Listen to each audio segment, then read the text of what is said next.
Alright, hey y'all, what's up? I'm aware that this trend is probably dead, and I'm aware that I've never made a video on this channel before, but hello! My name is Toby, but feel free to call me Drakens or Gavin. My pronouns are he, they, and I'm here with my version of the Clan Generator Challenge. So, I'm gonna start off with saying that, if you don't want to listen to this, go ahead and skip to the timestamp that I'll be putting up on the screen. And I'm sorry that you have to look at like a non-moving image of my Sona. I was very unprepared for this. So the clan that I've generated was originally called Thyme Clan, but because I'm going to be integrating it into an ongoing OC story of mine, it's now called Pine Colony. The naming system has also changed, so leaders are now called commanders, deputies seconds, medcats apothecaries, and apprentices dewclaws. At least for Pine Colony. It changes for each colony. Instead of warriors, there are keepers and scouts. Keepers basically do the housekeeping and help out at camp, while scouts like go out and hunt food, mark territory, stuff like that. And then there's also messengers. There's usually only one per clan, which, sorry, my dad's doing work in the basement. Messengers, there's typically only one per clan or per colony, and they deliver messages to other colonies. And delegates, instead of big gatherings for the whole colony, there's just small delegations which consist of the delegate, which represent the colony, and then the commanders, which also go as well. So you'll see a couple of the other changes throughout the video as well. But the other thing that I'd like to mention is that there's like a general content warning for scars for this whole video. I will be putting like specific messages or warnings like over the ones that typically have more scars than others, but so just keep an eye out for that, and I hope you enjoy. Yeah, so let's get into it. I guess. I'm sorry, I'm so awkward. I don't really know what I'm doing. So, starting off with our commander, Star Crowcall, he is doing his best. He's pretty old, as you can see. He's been around for as long as most cats in the colony can remember.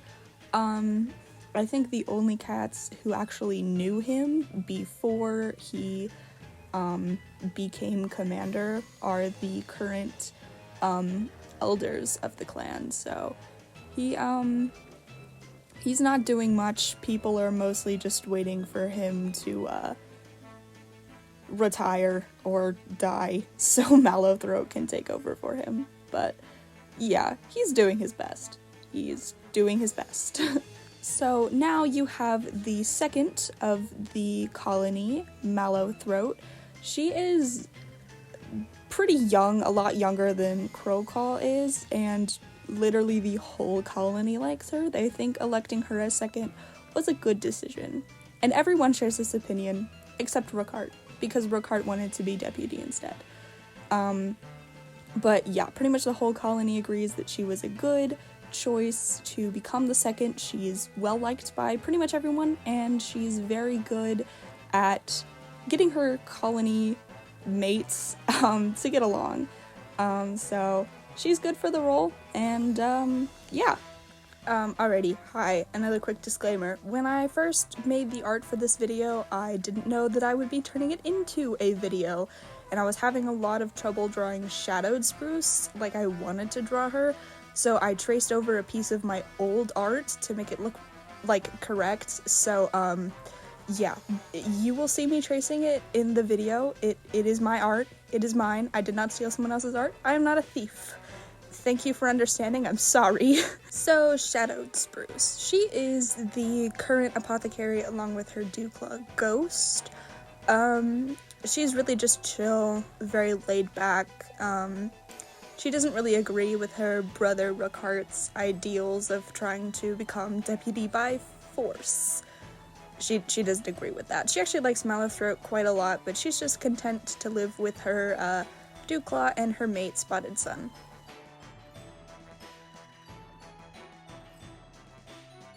So, Rookhart, the man of the hour, he's gross and he's stinky and I don't like him. Basically, when the previous,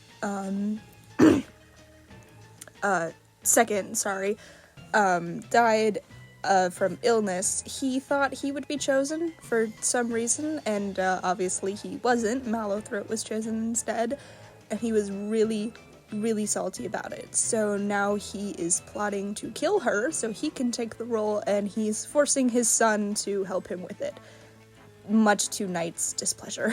So next up on the list is B. Briar. He was my favorite out of all of them to draw. I love him.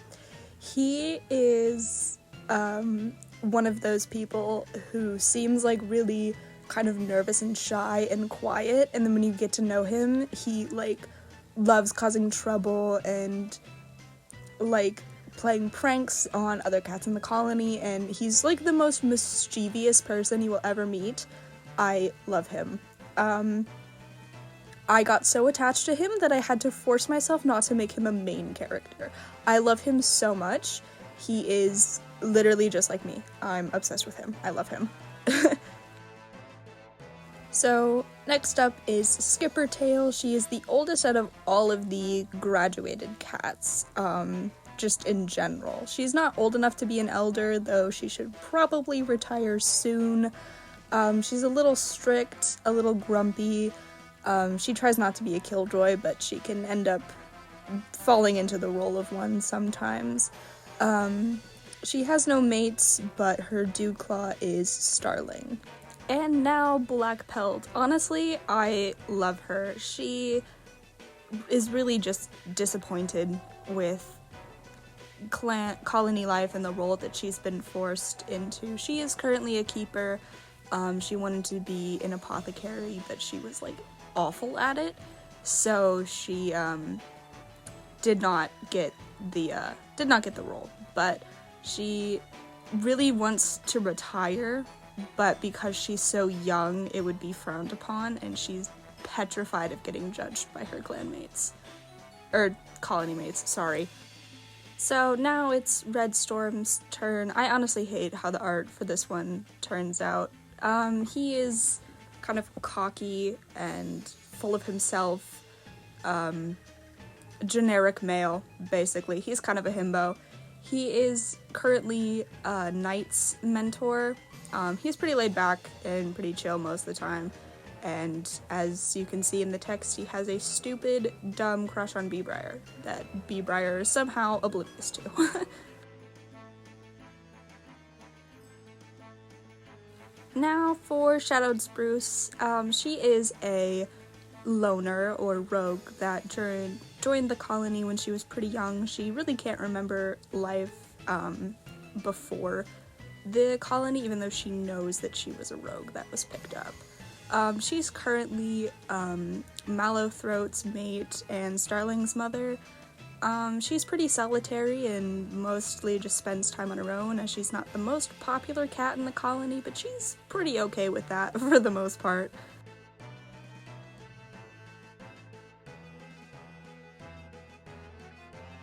Next up is another one of my favorites, Lost Cry. He is also a former loner that joined the colony, except when he was a lot older. And he joined with Ghost in tow. We'll get to him in a minute. Also, yes, I'm color picking for my Michael Crew design. I didn't know how to color him. He is the current delegate. Crow Call thought he'd be a good fit, as he's pretty humble and laid back and calm in tense situations. He is pretty friendly for the most part, except if you ask where him and Ghost came from. Neither him nor Ghost like to talk about that. Moving on to Starling, she's a current trainee and is the daughter of Mallowthroat and Shadowed Spruce. She loves both of her moms, but she thinks they can be a little bit overbearing at some points. She is very, narcissistic and stuck up, but only to cover up the fact that she's actually cripplingly immature. She has the energy of, a bratty popular kid who thinks she's cooler than everyone else. she and Knight have like a personal feud going on. They really do not like each other, and neither of them could explain to you why. Next up is Knight. His personality is the exact same as like a sad wet cat. He's very pathetic, but I love him. His dad keeps like forcibly, roping him into his plans to like kill Mallowthroat, even though he actually quite likes Mallowthroat. He is Rookhart's son. He is Ravenpelt's He's also Ravenpelt's son. We'll get into Ravenpelt in a minute. She's coming up. He mainly spends most of his time in the apothecary's den with his aunt and Ghost, because he has another gay, dumb idiot crush on Ghost, but if you asked him about it, he would lie and say no. He's in denial, the poor guy. Next is Gorse. I love her. She is a rogue that was picked up on the border because she had nowhere to go. She was adopted by Spiderclaw, who is an elder. We'll get to her in a minute. And honestly, Gorse is she's very happy-go-lucky. She wants to be friends with everyone, even if not everyone wants to be friends with her. She's really just trying hard to get, like, Starling to open up to her and maybe be a little bit nicer while she's at it. She's just very happy all the time, and honestly, I wish I could be her. Now is Ravenpelt, who is Knight's mother, Blackpelt's sister, and Rookhart's current mate. Her character has changed since I drew this drawing, but yeah. She is Knight's mother, but she's also with a current litter of kits, Storm, Slug, and Swamp. There actually are not her kits. She took them in from her friend Cypress Swamp, who isn't supposed to have them, and she's lying to Rookhart about it. And she feels really bad about it, but at the same time, she doesn't really like Rookhart. She didn't even want to be his mate in the first place, but she was peer pressured into it. And she feels like she's letting him down and Knight down by staying in that relationship, but she doesn't want to let everyone down by ending it. Now we're getting into the elders, the first one being Sootblaze. She is Shadowfoot and Rookhart's mother. She never really took a mate, so I don't know how she got kits. She probably had a surrogate from another colony for them. She is very grandmotherly. She's very kind. She doesn't like spending a lot of time around current kittens or dewclaws, but she's happy to tell a story or two or entertain them if needed. The second elder is Cootstorm. There's not too much going on with him. He is Ravenpelt and Blackpelt's father, and unfortunately his mate has passed on and he's still dealing with the grief, but he loves spending time around the current kittens, particularly Ravenpelt's current kits, and he loves telling them stories, spending time with them, getting to know them. He's like everyone's dad. I love him. Next on the list of elders is Spiderclaw. She, generally is just very cold, closed off, and grumpy. She didn't want to retire. She was practically forced to, and even though she has retired, she still joins current patrols out and about, pretending she's just going for a walk, and literally no one could get her to open up to them until Gorse came along, and for some reason Spiderclaw just loved her and adopted her on the spot. Gorse is the only person who can get Spiderclaw to, warm up and talk to. Our fourth and final elder is Marigold Leg, who was named that kind of ironically as he lost his leg to a bear trap soon after his graduation. He and the apothecary, when he was being treated, became mates soon after his release, but unfortunately his mate has also passed on. He is the adoptive father of Mallowthroat, and he's just chilling. He's doing his best, man. The speed paint kind of gets a little out of order here. I didn't really have a sense of organization when I was doing this, but next up is the current messenger, Spotted Sun. I love him. He's very quiet and pretty solitary. He mostly keeps to himself. He used to have a brother named Atlas, but Atlas just kind of decided that life in Pine Colony wasn't for him, and he left, promising he'd come back, but unfortunately Spotted Sun is still waiting. Since then, they've kind of moved on. They've started a relationship with Shadowfoot, and he has a couple close friends, so he's doing pretty good, not gonna lie. Next up is the main character, TM, Ghost. He is a former rogue who joined the colony with Lost Cry. He's pretty much moved on from his past. He doesn't like to talk about it very much.